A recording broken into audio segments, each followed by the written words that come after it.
목적이기 때문입니다. 지금부터 후쿠시마에서 발견된 방사능 노출 유전자 변이 동물들을 보여드리겠습니다. 일본에서는 방사능의 심각성을 감추려 하고 있습니다. 또한 페페TV 측에서 아무리 말씀드려봤자 일본 방사능의 심각성이 와닿지 않는 분들이 많이 계신 것 같습니다. 오늘은 방사능의 심각성을 알 수 있는 후쿠시마에서 방사능 노출 유전자 돌연변이 동물들을 통해 방사능이 얼마나 위험한 것인지를 알아보는 시간을 갖도록 하겠습니다. 일본에서 감추려 하는 불편한 진실들을 사진들로 알아보며 참고로 식물편도 제작 예정이 있으니 그것도 시청해 주시기 부탁드리겠습니다.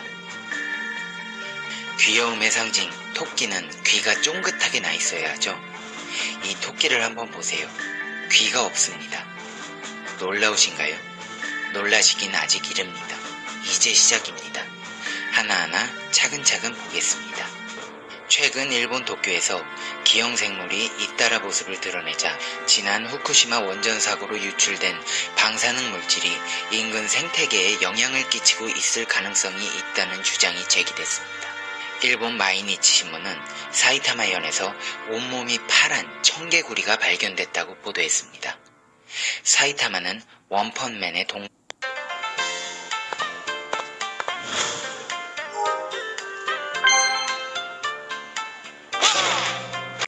동네입니다.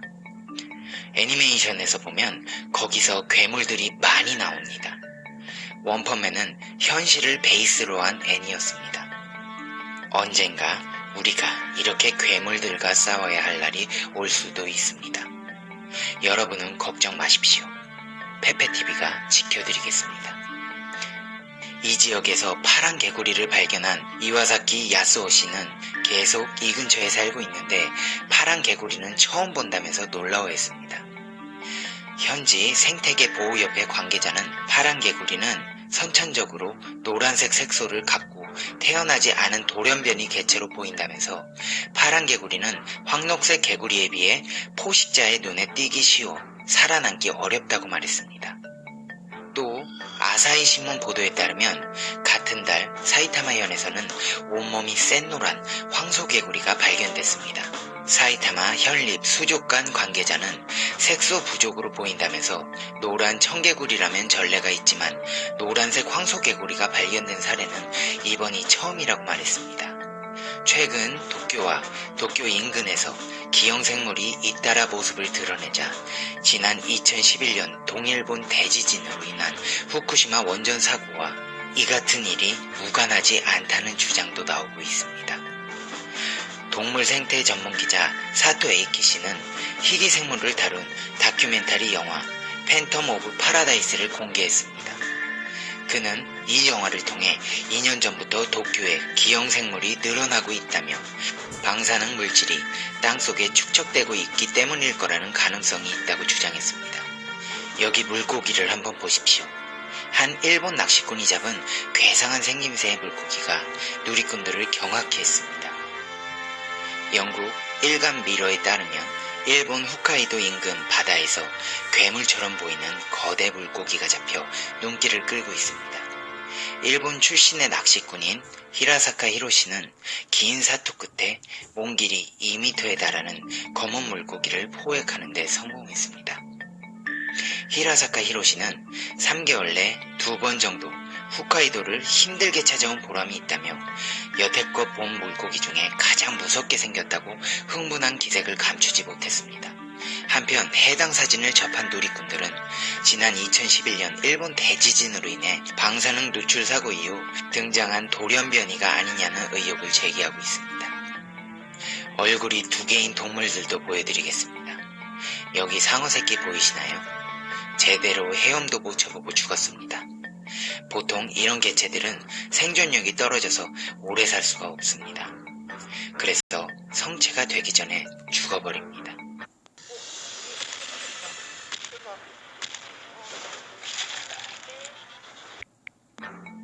대갈수가 위아래로 달린 물고기도 있습니다. 이 물고기는 저 정도로 클 때까지 생존해 있다는 게 신기할 정도입니다. 유전자 돌연변이들은 보통 일찍 죽습니다. 이 물고기는 그래도 생존기간이 꽤 되는 성체로 보아 운이 좋았던 것 같습니다. 대갈스 없이 눈갈스만 달린 물고기도 있습니다. 이거 합성 아닌가요? 네, 아닙니다. 합성 아니고요. 실합니다. 주둥이가 없는데 어떻게 먹고 사는지 모르겠습니다. 헤엄은 어떻게 칠까요? 정말 신기하기 짝이 없습니다. 어류만 그런 거 아니냐고요? 네, 아닙니다. 여기 대갈수가 2개인 고양이도 있습니다. 무서우신가요? 아직 무서워하시면 안 됩니다. 왜냐고요? 송아지도 있기 때문입니다. 대갈수가 2개인 송아지. 일본 도심에서는 거대한 장수 도룡뇽이 발견돼 화제입니다. SNS와 온라인상에서는 일본 거대 장수 도룡뇽 출현이라는 제목과 함께 사진이 등장했습니다. 공개된 사진에는 약 150cm가량 되는 장수 도룡뇽이 도심 아스팔트 위를 기어다니는 모습이 담겨 있습니다. 이 거대 도룡뇽은 일본 지바현 남부도시 가모가와의 한 하천에서 발견된 것으로 알려졌습니다.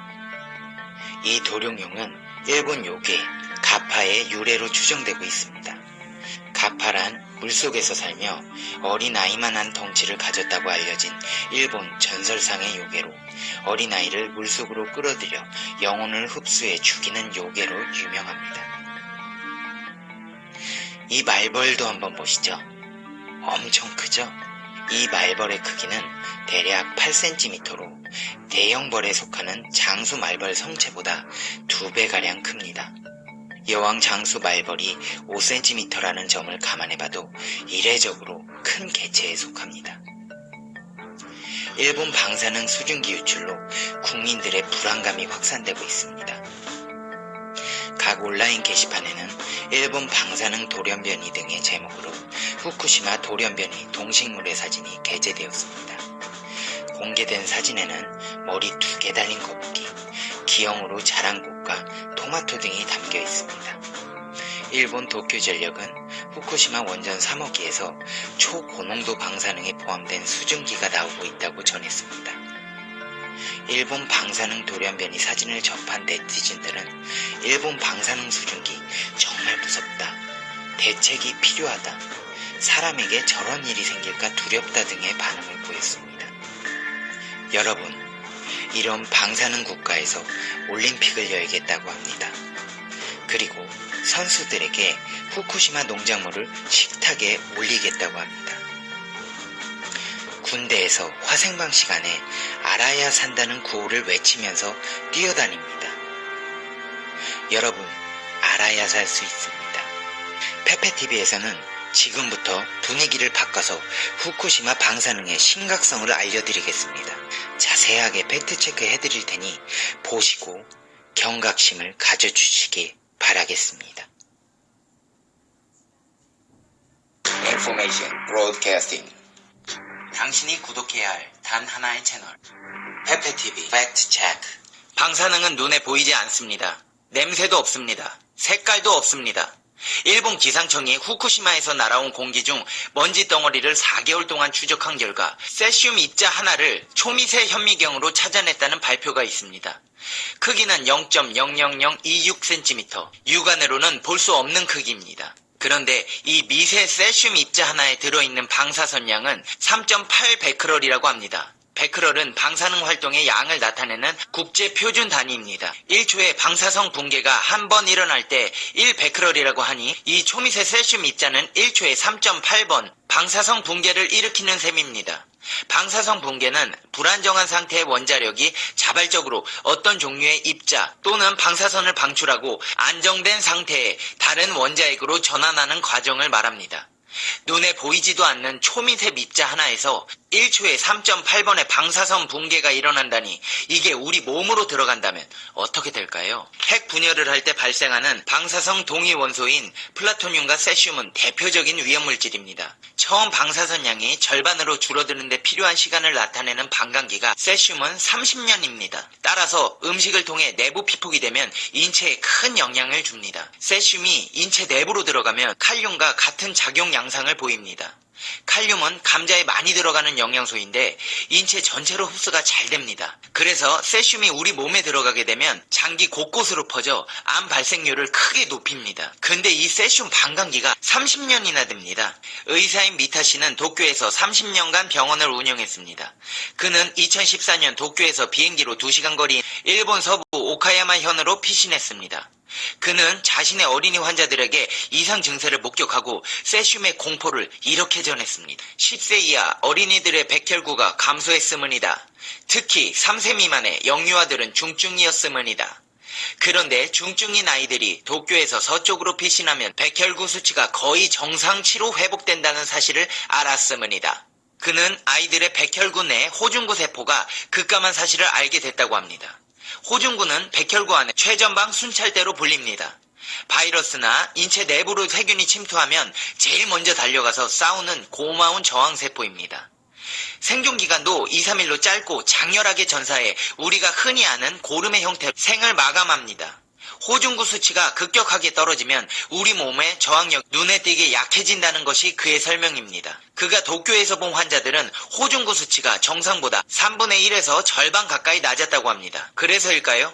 그의 환자들 중엔 왠지 기운이 없다거나 건망증이 생겼다거나 코피를 흘리는 사례가 늘었다고 합니다. 코피는 아주 흔했습니다. 멍으로 피하 출혈이 아주 많거나 다양한 증상을 호소했습니다. 그는 이렇게 말하면서 특히 도쿄 중심으로 후쿠시마 방향인 동북쪽 지하철 라인에 거주하는 환자들에게서 이런 증상이 많이 발생했다고 전했습니다. 고치 히데오 동고시베 진료원장은 30년간 히로시마와 나가시마 원폭 피해 환자 2,000명을 살펴온 이 분야의 대가입니다.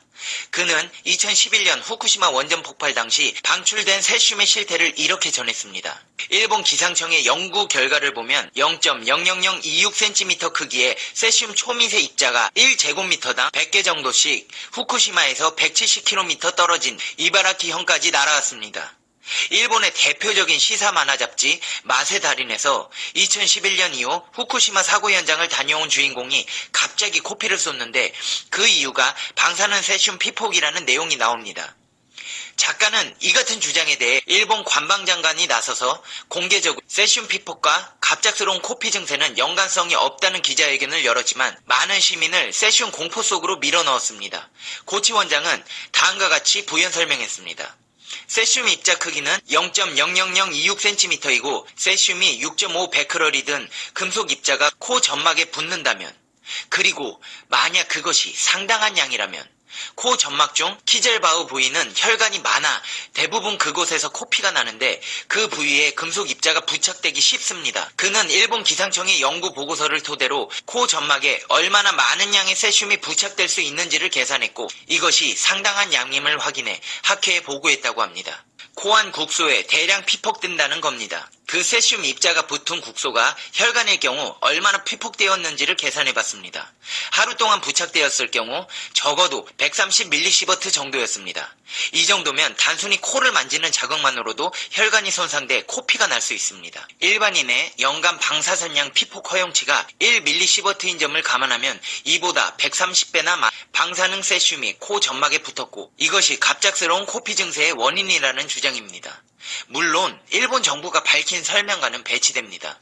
고치 원장은 일본 정부의 설명에 대해 이렇게 반박했습니다. 일본 정부가 말하는 건 전신 외부 피폭으로 갑상선 기능이 떨어지고 혈소판이 감소해 코피가 나는 경우고 이게 가능하려면 500mSv 수준으로 대량 피폭되어야 합니다. 그래서 후쿠시마산 방사선 정도로는 코피가 나올 턱이 없다고 주장하는 겁니다. 일본 정부 참 어이없이 일하고 있습니다. 이래도 일본 정부를 믿고 일본 여행 가실 겁니까?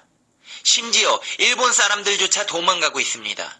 일본에 살고 있는 나카무라 씨는 내가 살던 곳은 후쿠시마시의 현청 소재지였습니다. 원전 사고 이후 방사선량이 높았습니다. 가장 높을 때는 연간 피폭 허용치보다 10배나 높은 10mSv까지 올라갔습니다. 원전이 터지기 전엔 0.04mSv였으니 수백 배 높아진 거예요. 라고 말했습니다. 집 주변을 재염 청소해도 별 소용이 없었다고 합니다. 바람만 불면 숲속에서 날아온 방사능이 집 주변의 방사선량을 높였다는 것입니다. 아이들의 건강을 최우선으로 생각한 그는 결국 온 가족이 피난을 가기로 결정했습니다. 늦장 대응을 한 일본 정부에 대해선 화를 참을 수 없다고 했습니다. 마음속으로는 울지만 겉으로는 울지 않으려고 애쓰고 있어요. 분한 마음이 차오르고 분노하는 마음이 더 강해지고 있습니다. 핫도리 씨는 원전사고 넉 달 만에 오카야마 현으로 이주했습니다. 원전사고 이후 아이들의 안전한 급식을 위해 전국 네트워크 운동을 하다가 지진 발생 빈도가 낮고 원전에서 멀리 떨어진 오카야마 현으로 피난을 했습니다. 핫도리 씨는 이렇게 말했습니다. 아이들을 방사능으로부터 지키는 전국 네트워크를 만들었어요. 근데 앞으로 어떤 일이 벌어질지 모르기 때문에 도쿄에서 사는 것이 불안했습니다. 그에 따르면 지난 1월까지 오카야마 현청에 등록된 피난민만 해도 1120명이라고 합니다. 등록 피난민이 이 정도 규모입니다. 오카야마 현이나 인근 다른 현으로 이동 중인 피난민까지 감안하면 숫자는 더욱 늘어납니다. 현재 식품에 대한 일본과 한국 정부의 세슘 규제치는 100 신치마치 앞바다에서 2014년 5월에 잡힌 감성돔에서 510 베크럴의 세슘이 나타났습니다. 후쿠시마현 도미오카마치 앞바다에서 2013년 10월에 잡힌 볼락에선 500 베크럴의 세슘이 검출됐음을 확인할 수 있었습니다. 이는 느슨한 기준의 국가 세슘 관리 기준치인 100 베크럴보다 5배나 많은 검출량이었습니다. 고아카 대표는 우리는 후쿠시마 주변 해역의 생선은 무서워서 먹지도 않는다면서 언제 어떤 위협이 있을지도 모른다고 말했습니다. 특히 위험한 것은 그곳에서 서식하는 생선인데 바닷속 깊은 곳을 통과하는 생선이 위험하다는 데이터가 나오고 있다고 말했습니다. 그는 최근 일본 정부의 계속되는 압박에 8개 현의 수산물 수입을 재개하려는 움직임을 보이고 있다는 것과 관련해 일본 정부는 후쿠시마산 식품을 먹고 응원하자며 오염물을 먹으라고 한다면서 거기에 한국 정부까지 휩쓸려 일본에서 수입하자는 말도 안 되는 결정을 하려는 움직임을 보니 어이가 없다고 일갈했습니다. 김혜정 시민방사능 감시센터 위원장은 이렇게 말했습니다. 세계의학계 방사능 물질 안전 기준치는 0입니다. 그런데 실제로는 0을 맞추기 힘드니까 모든 국가가 그냥 관리 기준치를 정하는 겁니다. 연간 피폭 허용치를 1mSv로 정했다고 해서 그 정도 피폭돼도 안전하다는 말이 아닙니다. 이는 1만 명당 1명꼴로 암이 발생하는 것을 사회가 허용하는 범위에서 정한 기준치일 뿐이라고 말했습니다. 이에 대해 식품의약안전처 식품기준기획관은 이견을 내놓았습니다. 그가 전한 정부의 공식 견해는 이렇습니다. 이 정도 수준이라면 우리가 매일같이 평생을 먹어도 인체에 유해한 영향을 일으키지 않는다는 기준을 제시한 것입니다. 실질적으로 100 베크럴 수준의 수산물을 매일 평생 먹어도 인체에 유해하지 않다는 것입니다. 한마디로 일본 정부에서 방사능을 쉬쉬하고 있다는 겁니다. 이렇게 쉬쉬하고 있는 팩트들을 까발려 공론화시키는 게 페페TV 팩트체크의 매력 아니겠습니까? 이제 페페TV의 결론 내겠습니다. 당신이 구독해야 할 단 하나의 채널 Conclusion 페페TV. 작년에 700만 명이 넘는 사람들이 일본을 다녀왔습니다. 페페TV를 시청하고도 가실 분들이 계신가요? 일본 불매운동과는 상관없이 페페TV 시청자 여러분의 건강을 위해서라도 일본 여행을 자제해 주시기 바라겠습니다. 여러분의 생각은 어떠신가요? 페페TV는 여러분의 생각이 궁금합니다. 댓글로 여러분의 생각을 남겨주세요. 그리고 마지막으로 페페TV 행운의 주문까지 끝까지 듣고 가세요. 지금 페페TV를 구독하시면 로또 되시고 부모님 건강하시고 집안에 평안이 가득하시고 행복해지실 겁니다. 좋은 댓글과 좋아요 눌러주시는 분들은 2배로 행복해지실 겁니다. 그리고 선뜻 구독 버튼에 손이 가지 않으시는 분들께 말씀드리겠습니다. 나태주 시인의 시 중에 풀꽃이라는 시가 있습니다. 자세히 보아야 이쁘다. 오래 보아야 사랑스럽다. 너도 그렇다. 구독 버튼 눌러주시면 자세히 오래도록 페페TV의 숨겨진 모습을 보여드리도록 하겠습니다. 더불어 페페TV에서는 여러분과의 소통을 원합니다. 여러 사회 이슈들이나 알고 싶은 소식들에 대해 댓글로 알려주시면 최선을 다해 팩트만을 근거로 알려드리겠습니다.